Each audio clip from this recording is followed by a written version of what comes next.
యేసుని పేరట అందరికీ వందనాలు. ఆదికాండము 11వ అధ్యాయం చదువుకుందాము. ఆదికాండము 11వ అధ్యాయము.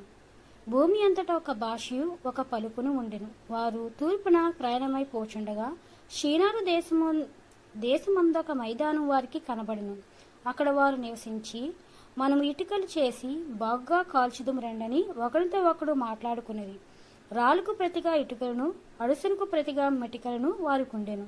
మరియు మనం భూమి అంతటా చెదిరిపోకుండా ఒక పట్టణమును, ఆకాశమంతటు శిఖరము గల ఒక గోపురమును కట్టుకుని పేరు సంపాదించుకుందాము రెండని మాట్లాడుకొనగా, యెహోవా నరుల కుమారులు కట్టిన పట్టణమును, గోపురమును చూడగా దిగి వచ్చెను.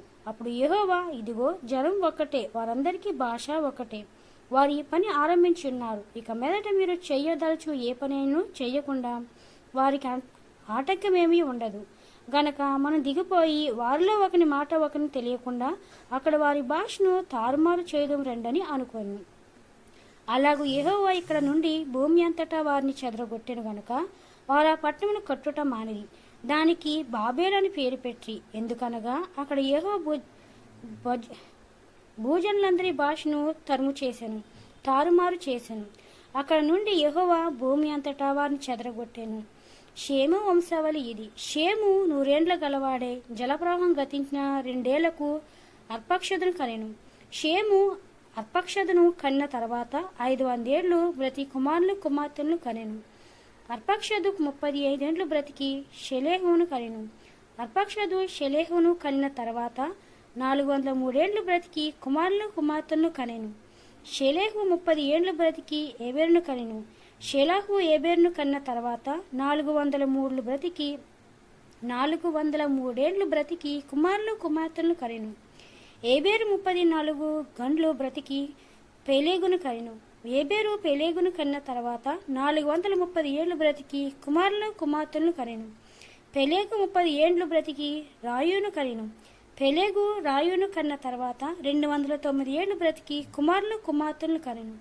రాయు 30 ఏండ్లు బ్రతికి సూరుగును కనెను. రాయు సెరేగు కన్న తర్వాత 200 ఏళ్లు బ్రతికి కుమారులు కుమార్తెలను కనెను. సెరేగు 30 ఏండ్లు బ్రతికి నహోషోనును కనెను. సెరేగు నహోర్ని కన్న తర్వాత 200 ఏళ్లు బ్రతికి కుమారులు కుమార్తెలను కనెను. నహోరు 29 ఏళ్లు బ్రతికి తెరాహును కన్ను. నహోరు తెరాహు కన్న తర్వాత 130 ఏళ్లు బ్రతికి కుమారులు కుమార్తెలను కనెను. తెరాహు 50 ఏళ్లు బ్రతికి అబ్రహామును, నోవహును, హారాను కనెను. తెరాహు వంశావళి ఇది. తెరాహు అబ్రహాము, నహోరును, హారాకును కనెను. హారాను లోతును కనెను. హారాను తన పుట్టిన దేశమందలి కద్దీయుల ఊరును పట్టణంలో తన తండ్రిని తెరాహు కంటే ముందుగా మృతి పొందెను. అబ్రహామును నహోరు వివాహం చేసుకుంది. అబ్రహాము భార్య పేరు సారాయి. నహోరు భార్య పేరు మిల్కా. ఆమె మిల్కాను ఇస్కాను తండ్రి అయిన హారాను కుమార్తె. సారాయి గొడ్రాలై ఉండెను. ఆమెకు సంతానం లేదు.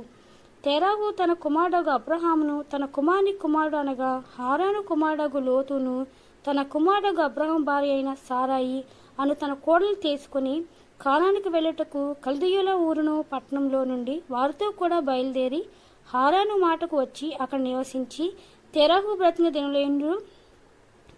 బ్రతికిన దినములు 5 ఏండ్లు.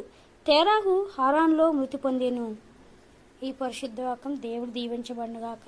మనం ఈ అధ్యాయంలో తెలుసుకోవాల్సింది ఏంటంటే, మనం దేవుడి మాటని ఎప్పుడు వ్యతిరేకించకూడదు. దేవుడి కంటే ఎక్కువగా మనం ఊహించుకోకూడదు.